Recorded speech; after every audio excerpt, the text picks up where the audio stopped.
Joining us now is writer-performer Ery Nzaramba to talk about his new one-man performance, Split Mix, a portrait of a boy and country.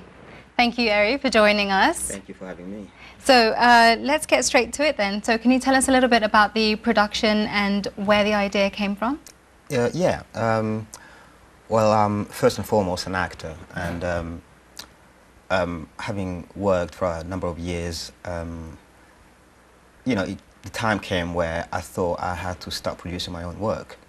And obviously, the best place to start is starting with what you know, writing about what you know, more precisely where you come from. So the idea of writing a play about Rwanda, where I grew up, and about how I grew up, and a portrait of the country and a boy growing up in Rwanda came up, and I started writing. And it wasn't initially meant to be a one-man play, but it just became a one-man play because I thought I was, the best person placed to play all the characters. Okay. And anyway, the idea was to write something for me. So yeah, I thought I might as well play all the characters. Why try to get other actors to do the half of the work? Okay. So yeah, so that's how Split Mix in a nutshell came about. Right, that's how the title came about then. No, the title is about the character, and it's I don't know how familiar you are with the whole thing with Rwanda, the history of Rwanda, but there's at the time anyway, there was some sort of thing, a divide between two ethnic groups and stuff.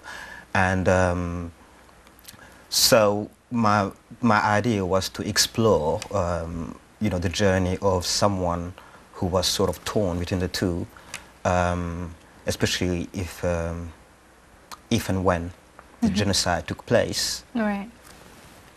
What would be their situation? And so that's what the play more or less explore. You do embody quite a few different characters. Yeah. How many are there in total, and where does the inspiration for each of them come from? I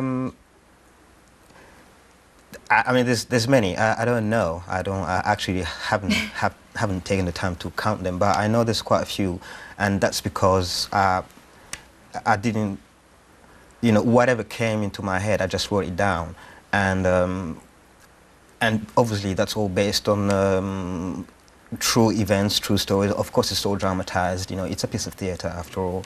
But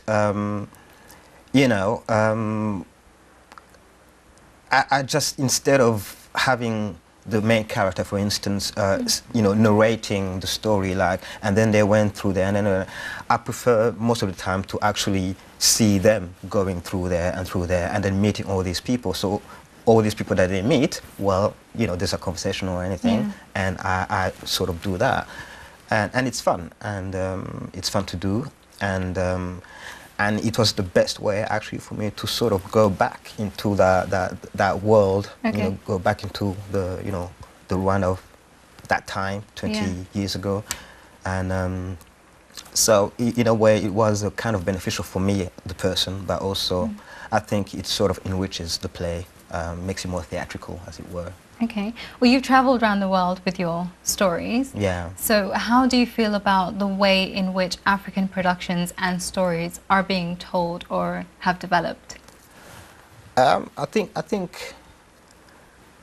we're in a very good place. I think we're in good health. The African arts in general, whether it's music, whether it's theater, whether it's painting or anything else, and I think we've learned to harness the technology or whatever else that came from the West or from wherever, and we're using that. We're using those tools to tell our stories, and to tell the stories our way.